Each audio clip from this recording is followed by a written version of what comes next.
Saudara-saudari yang terkasih, sapaan dan salam saudara-saudara terkasih dalam Kristus mengingatkan kita bahwa kita satu sama lain adalah saudara seroh sekalipun tidak sedarah. Saudara seiman mengatasi saudara sebadan. Alangkah indahnya kalau saudara sebadan diperkokoh oleh status saudara seiman. Bagi pengikut Kristus, iman pada Allah dan komitmen pada gereja menjadi tolok ukur persaudaraan. Hari ini kita diundang untuk merenungkan panggilan kita bukan semata menjadi saudara-saudari Yesus, melainkan juga tanda petik menjadi ibu Yesus, yaitu tanda sakramental yang melahirkan Yesus dimanapun dan kapanpun, bersama dengan Maria yang menunjukkan ketaatan imannya.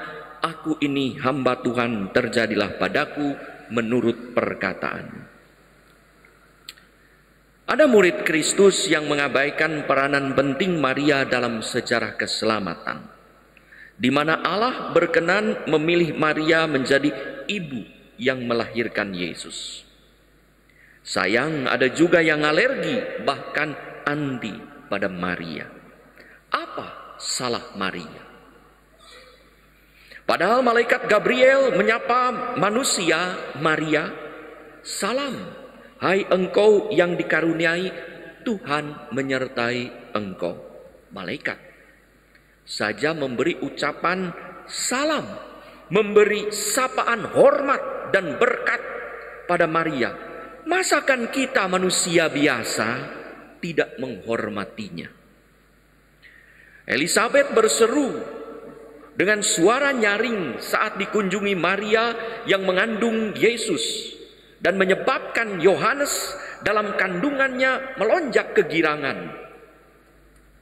Lukas 1:42, "Diberkatilah engkau di antara semua perempuan dan diberkatilah buah rahimmu." Elizabeth saja wanita suci dalam kitab suci memuji Maria. Masakan kita orang biasa tak memuji Maria dengan pantas? Di atas salib, Yesus berkata kepada Maria dan melihat murid terkasih ada di samping Maria, "Ibu, inilah anakmu." Dan pada murid terkasih, "Inilah ibumu." Yohanes 19:26. Dan sejak saat itu murid itu menerima dia di dalam rumahnya.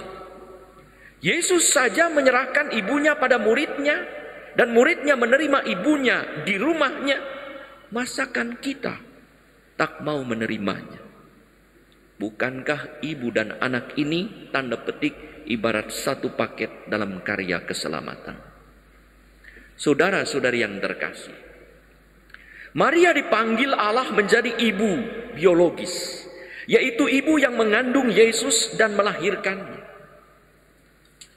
Kata malaikat, bagi Allah segala sesuatu mungkin. Bagi manusia mana mungkin ada orang yang tidak secara normal hubungan manusia, suami istri kok bisa mengandung? Bagi Allah segala sesuatu itu mungkin. Kedagingan Yesus berasal dari darah Maria. Kok bisa? Bagi Allah mungkin.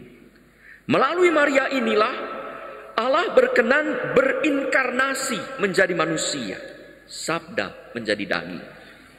Maria dipilih bukan karena kualitas fisiknya, muda, cantik, jelita, atau kualitas psikisnya, matang, baik, dan benar.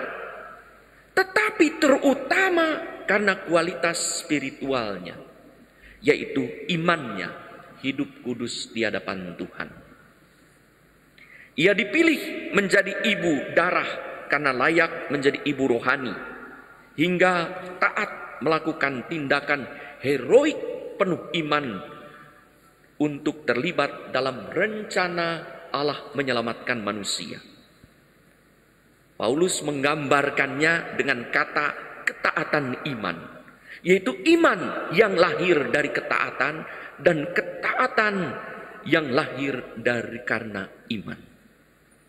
Bagi Paulus, sabda Allah membimbing manusia kepada keduanya, tak terpisahkan, yaitu ketaatan dan iman. Iman tanpa ketaatan pada Allah menjadi pertanyaan. Ketaatan tanpa iman pada Allah bisa diragukan. Keduanya ini tampak jelas dalam Maria, yang menyebabkan ia juga ibu rohani Yesus, yaitu ia yang mendengarkan sabda Allah dan melaksanakan. Dalam Markus 3, 31 sampai 35, saat Yesus dicari ibu dan saudara-saudarinya, Yesus bertanya, "Siapa ibu dan saudara-saudariku?" Yang bernilai adalah ibu dan saudara-saudari rohani, yaitu yang mendengarkan sabda Allah dan melaksanakannya.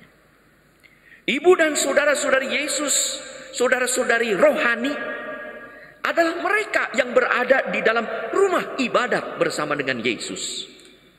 Sedangkan ibu dan saudara-saudari sedarah tetap tinggal di luar, tidak dapat masuk pada waktu itu. Mereka juga diundang masuk untuk menjadi ibu dan saudara-saudari rohani. Demikian pun ketika ada orang yang mengatakan dalam Lukas 11, 27, 28, "Berbahagialah ibu yang menyusui engkau." Yesus menegaskan bahwa Maria itu berbahagia bukan pertama-tama karena ia itu ibu darah, tetapi karena ia adalah ibu roh, ibu rohani. Maria sendiri menyatakan dalam Magnificat, "Mulai sekarang aku disebut yang bahagia oleh sekalian bangsa." Ada di mana? Di kitab suci. Karena yang Maha Kuasa telah melakukan perbuatan-perbuatan besar. Maria sadar bahwa dasar kebahagiaan bukan prestasi hidup, bukan karena imannya semata, tetapi karena Allah yang hadir dan berkarya di dalam dirinya. Saudara-saudari yang terkasih, ada orang yang mengaku sebagai mungkin paling Katolik karena asal daerahnya dengan tradisi kekatolikan yang luar biasa, karena keturunannya, karena pendidikannya, atau karena berkaitan dengan fisik sebagai landasan kualitas hidup rohani. Hari ini kita diingatkan bahwa kualitas hidup spiritual itulah yang menentukan sejauh mana Allah berkenan pada kita dan bagaimana juga gereja berkenan pada kita.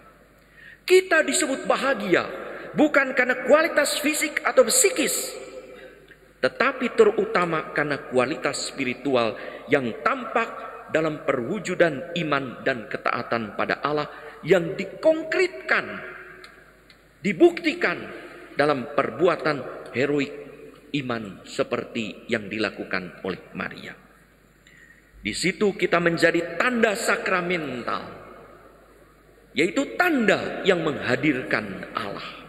Semoga melalui hidup kita, perkataan dan perbuatan kita, Yesus lahir di antara kita.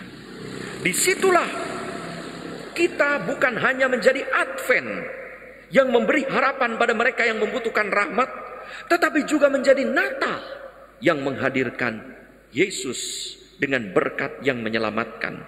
Karena kita mendengarkan sabda Allah dan melaksanakannya, hingga kita pun dengan penuh iman mampu berseru bersama dengan Maria, "Aku ini hamba Tuhan, terjadilah padaku menurut perkataan-Mu."